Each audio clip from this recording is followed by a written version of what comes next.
All right, let's do this hard, let's do this fast. You're either gonna hate me after this video or you're gonna really, really love me because this video is going to make you a ton of profit. This is what we're gonna go through. Here, we're gonna go through, should you buy or sell right now? If you buy, when should you sell? How to short or long? If the market's actually gonna dump, I should know how to short this market, shouldn't I? So that I make money even if a stock dumps to hell. Next, commodities, gold and silver versus stocks. Should I actually be buying gold and silver right now or stocks? Or should I sell either or? Or Bitcoin? What's actually smarter, stocks versus Bitcoin? And how to follow the money. What are the insiders doing right now? Insiders meaning legislators, the people that make the laws, the people that make the decisions in the country, and CEOs. They know everything about what's happening to their industry. What are they doing? How do I follow them? This is patreon.com/billionaire stocks. For all our videos and forward-thinking charts, we're going to show you charts with stock picks, what to buy, what to sell, what to short, what to long, how to short at patreon.com/billionaire stocks. We pick stocks to buy and short. Buy and sell except short with leverage. What is leverage? Let's get to all that in this video. All right, so what should I buy? Should I buy right now or should I sell right now? Should I even short right now? For your reference, this is where the market is at right now. Right here. Take a snapshot if you have to. And I'm going to leave this here. All right, to know whether to buy or sell, you should actually know what your legislators are doing, your senators, what your CEOs are doing. Here's one. Feinstein talks with FBI about her husband's stock trades. What it should actually say is about her husband's stock shorts and sells. He's been selling stocks before and after coronavirus. Next one. Senator Richard Burr sort of sold a fortune in stocks as GOP played down coronavirus threat. Before the coronavirus dump and after and recently, he's been selling stocks. Why? These are your legislators. What do they know? What are they thinking? Now you want to see what the CEOs have been doing? Oh, here it is, printed it out for you. It says, I'm going to read this from here. Groupon CEO and COO both just stepped down, joining a slew of executive departures in 2020, including Bill Gates, who's leaving the boards of Microsoft and Berkshire Hathaway. Berkshire Hathaway, Warren Buffett. Bill Gates is leaving Warren Buffett's world, and Warren Buffett's been selling airline stocks, even though airline stocks did this huge turnaround. You want to know who else quit this year and last year? I'll read you the list. It's on the back of this thing. I'll read you. Disney CEO, Starbucks CEO, Altria's CEO, Blackwater CEO, Match.com CEO. There's one that I wrote down that I can't read my own writing. Credit Suisse CEO, Salesforce CEO, Harley Davidson CEO, IBM CEO, T-Mobile CEO, LinkedIn CEO, and MasterCard CEO are among the few CEOs that have just quit. Why would you quit a company if you know that your stock value is going to go up? Because two reasons you really have to understand. If you're the CEO of your company, there's a limited amount of stocks that you can sell. In other words, if you think the stock is going to dump, the only way you can sell your shares without having the SEC throw you in jail for insider trading, and you can look up the SEC law. It's up there. All the regulations are online. Just do CEO dumping his own stock, SEC regulation, whatever. Just Google that and you'll find all the laws. It says that you can't sell more than every quarter, and you can't sell right before a quarterly report. You can't sell if you know that you're going to do poorly. You know that your sales weren't as good as last quarter's 3 months ago. These are all these, and you can only sell X amount. How do you get around that? How do you get around, if you know for a fact that your stock is going to dump, how do you get around not being able to sell your shares? Well, you quit, like these guys did. Disney, Starbucks, Altria, Blackwater, the guy that I can't read because of my handwriting, Match.com, Credit Suisse, Salesforce, Harley Davidson, IBM, T-Mobile, LinkedIn, MasterCard, and a lot more. You know how else? You know how else you can sell your shares? This is going to get you.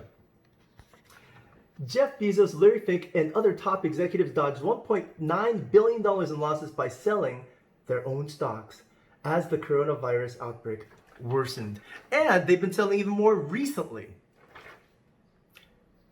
Have you noticed somebody in here that's doing things a little bit differently that actually lost a bunch of his stocks? Jeff Bezos, let's Can you see that? Yeah. Jeff Bezos. Let's kind of just hone in on him for a second. Jeff Bezos to keep 75% of couples' Amazon stock after finalizing divorce. Jeff Bezos got a divorce and you're thinking, oh my goodness, he's no longer going to be the richest man on earth because he's going to lose 25% of his stocks.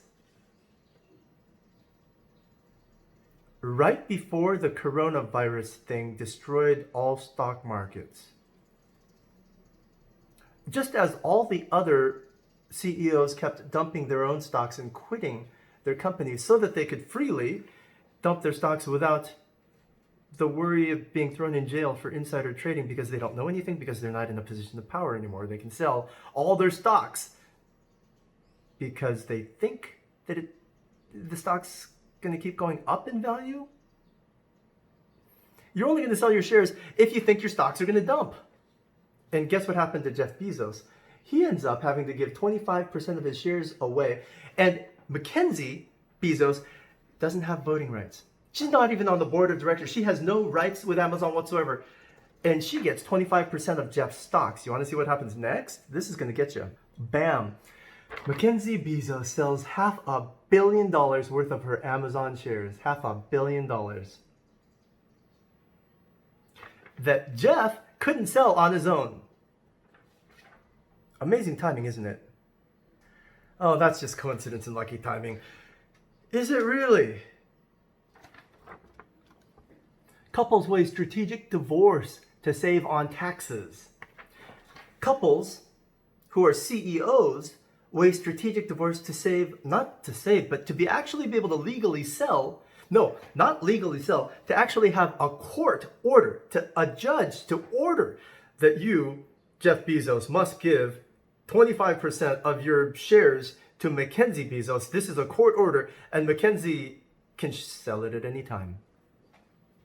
Coincidentally, while all the other CEOs are also, you should Google how many CEOs recently have had a divorce. All right, but if they're selling stocks, how come stock prices are actually going up? And doesn't that mean that stock prices might actually keep going up? Because after all, the Fed is still printing out money and giving tons of money to corporations. This is true up till now. That's it. Right up to now, it's true. What the Fed's been doing, the Fed has not been giving companies money. That's wrong. The Fed has not been taking your taxpayer dollars and giving those tax dollars to corporations. That's wrong. What the Fed has been doing is issuing T-bills. T-bills. If you don't know what that is, well, if you're not an economist or if you're not a trader on Wall Street, there's really no reason for you to know what a T-bill is. But and nobody at school, your economics teacher doesn't even tell you this.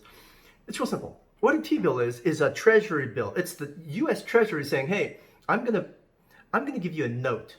And this is a promissory note, basically, saying, hey, I don't want to give you money, because if I give you money, who knows what the hell you'll do with this money. You'll probably just give all yourselves executives a cash bonus and then just bankrupt the company and say, bye-bye, I'm done, and just walk away from the company. We can't have you do that, because then you'll fire everybody. And when you fire everybody, then unemployment goes sky high. And when unemployment goes sky high, the country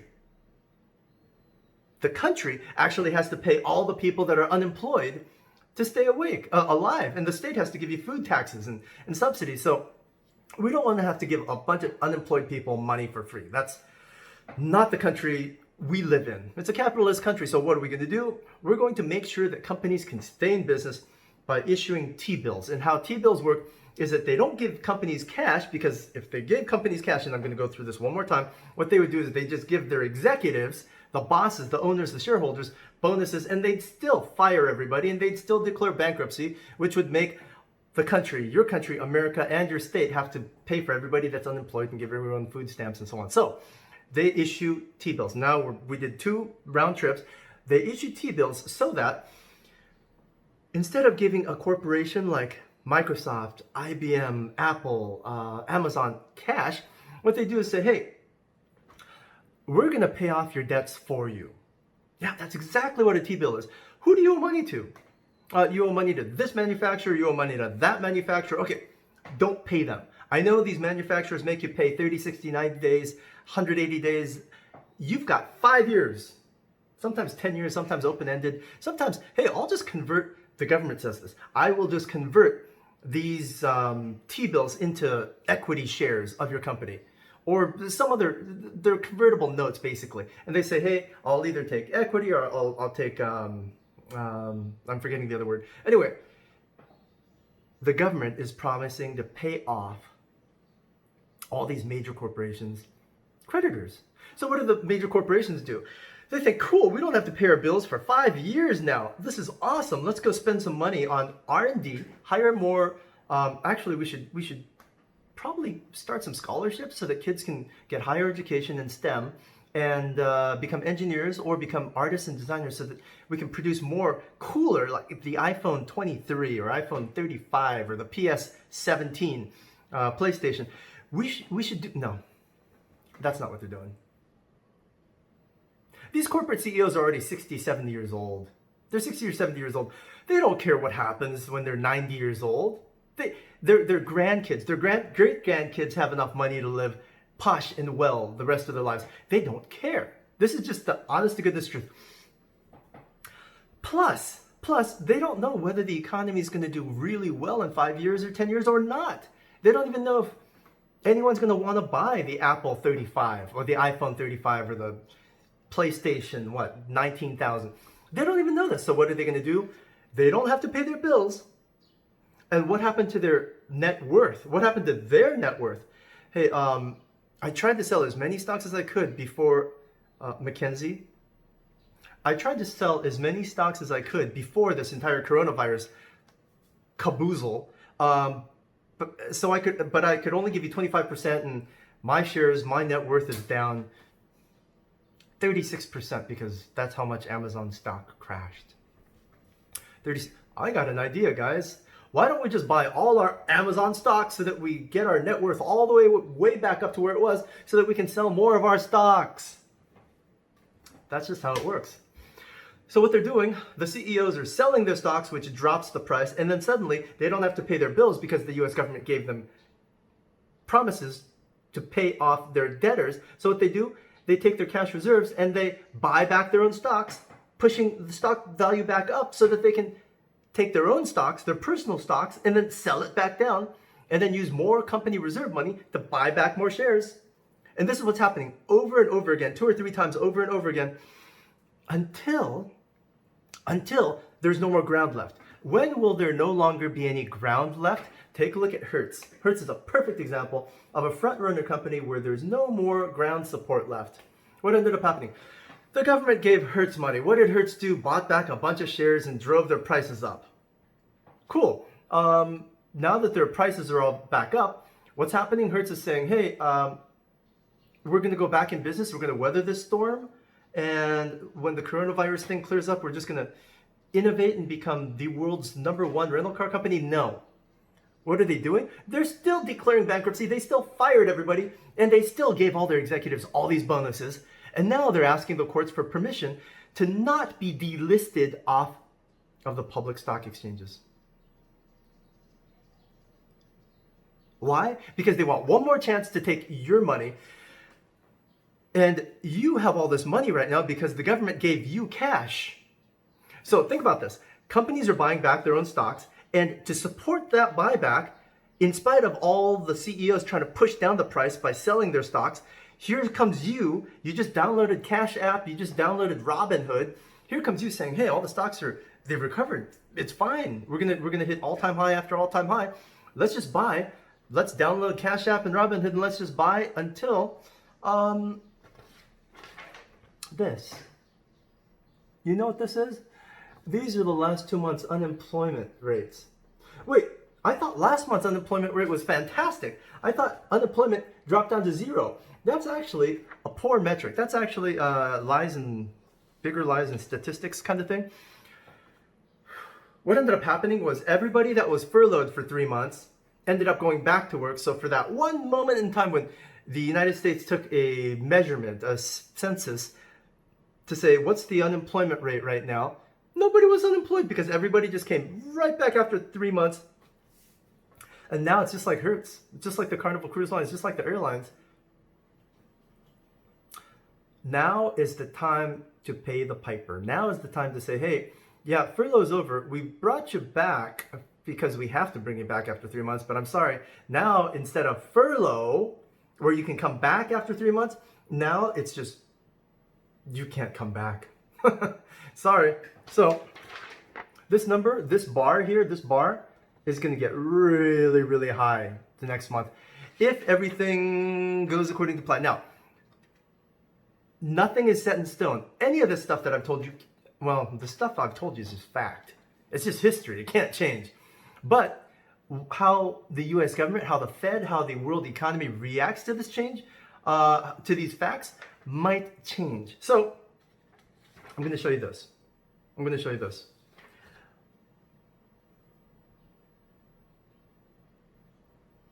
It's bad right now. It's really bad right now. And even the chart, I showed you this already. Now let me explain this to you. Those things that are circled are gaps. Those circled gaps show you where there are reversal islands.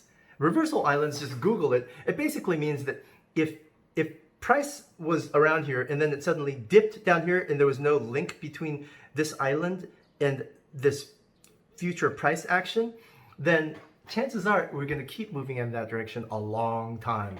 And here it is. Here are the facts from the past. Here, look.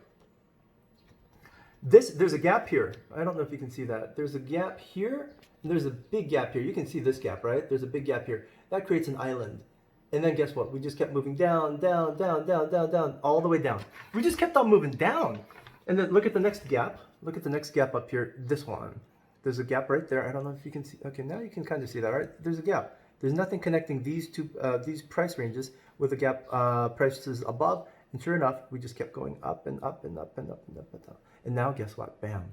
A couple days ago, we got another island right up in here with two gaps. That's why I'm saying we can drop this low. There's no guarantee that we will drop that low, but this is not the time to be buying. In fact, this is the time to be shorting. How do you short? There are actually, in which companies should you short? What is a short? Oh boy, this is getting long. Let me just simplify this and shorten this way. You can either buy or sell a stock. That's obvious, right? You buy a stock when it's going to go up and you sell a stock when you think it's going to go down. But you can also short, which means you're going to make profit while the stock goes down in value. You can actually make profit while the stock goes down in value. How does that work exactly? It's really simple. If a stock is going to go up in value, you have $10,000, and you know for a fact that a stock is going up, not that you can know for a fact that the stock is going up. Let's just say you've got a 95% chance of being right. What do? You've got $10,000, you go to your great aunt, you go to your parents, you go to your best friends and say, hey, let me borrow $10,000 there, and you borrowed $50,000, and the stock goes up 10%. Guess what? You've got $5,000, and you only put in $10,000 of your own money. So you made 50% profit. Why? Because you borrowed 5 times more money than you had. You would have only made 10% of, you would have only made 10% of $10,000, but since you have $50,000, you made 10% of $50,000. That's exactly the same thing. The opposite happens when you're shorting. When you short, what do? Instead of borrowing money to sell a stock, what you're doing is you're borrowing stocks to sell it. Huh? Yeah. What you're doing is you're going to everybody that actually owns this stock and saying, hey, can I borrow your stock right about now? Can I borrow your stock? And your stock and guy in the gray shirt with a samurai dueling on the front. Can I borrow your stock? You have that same exact stock. I just want to borrow it for 2 weeks. And I'll even give you 3% interest on that for 2 weeks. And then I'll give you your stock back. Okay, sure. So what do? You borrow all this stock. You have tons of stock that you don't own. You just borrowed it for 2 weeks. Which is why stocks have expiration dates. Which is why shorts and longs contracts have expiration dates, quarterlies or whatever, weekly or whatever. This is how this works. You borrow all the stock, and then what do with it? You're just going to hold on to it? No, because you think the price is going to go down, which is called shorting. So what you do is you sell all the stocks. Bam, you sold them all. You sold them all. You sold all these stocks, and sure enough, stocks crashed. They went down 10%. Doof!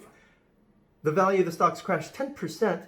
And now all the people that you borrowed those stocks from are like, holy shit, I let some dude borrow my stocks, so I couldn't sell my own stock because someone else is using my stock, and then the stock dipped in price.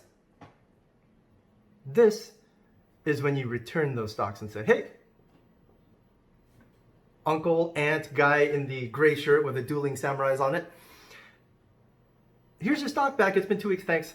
Nice using it. But what did you do in between?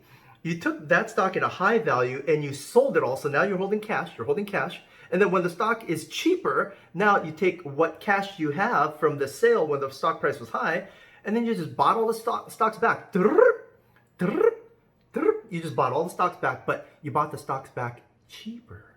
You bought all these stocks back cheaper, and you gave all the stocks back to these people. Gave them all back. But because the stocks were cheaper than when you sold it, guess what? You have money left over. You have cash left over. You have like, can you see that? Basically, you had this much money left over, but when you bought all the stocks back, it only costed you this much of the money. So you just gave them back all the stocks and you have this much money left over. That's how shorts work. How do you do the short? Okay. This is going to be good. To short or long, in other words, to borrow money or to borrow stocks and sell. To borrow money and buy stocks or borrow stocks to sell stocks. You can use Thinkorswim and you can look into TVIX. What are those? Now, there are multiple ways to do this. You can contact a brokerage and then pay a broker's fee. But look up Thinkorswim and study TVIX. Products like TVIX, what that does is it gives you the option to say, hey, I don't necessarily just want to short, but I know something big's going to happen. There's going to be some volatility. So you can actually even just bet on volatility. You can say, I don't know whether it's going to go up or down, but it's going to move a lot. There are actual ETNs, there are actual products that you can buy for every single possible scenario that you can think of. I think the battery industry is going to go up. I think the oil industry is going to go down. I think fashion and retail, or I think travel is going to go down, or you can do indexes, you can do individual companies, you can even do gold and, I didn't even touch on gold. Okay, I'm going to end this video right here. For updates to this video, because things always change and there's always new opportunities.